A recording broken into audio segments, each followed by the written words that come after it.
Hello guys, দেখো বন্ধুরা, আজকে সকালে কত রোদ উঠেছে বাইরে।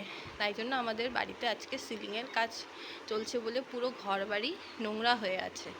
আমার শাশুড়িমা বলল যে গুড়িয়া, তুমি একটু মাছের ঝোলটা রান্না করলে আমি ঘরটা পরিষ্কার করতে পারবো।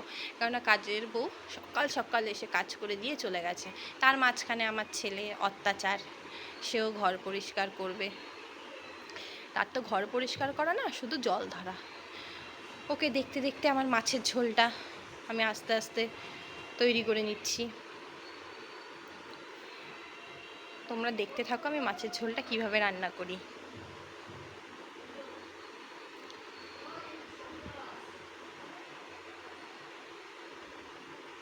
পুরো ঘরে পুরো জল ভর্তি হয়ে আছে, পুরো ঘর একদম জলে জল।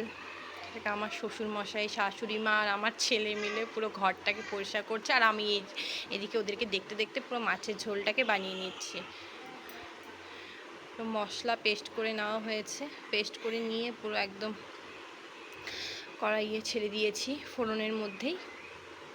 এবার লবণ, হলুদ, জিরার গুঁড়া দিয়ে মশলাটাকে আস্তে আস্তে নেড়ে নেড়ে আমি মশলাটাকে কষিয়ে নেব।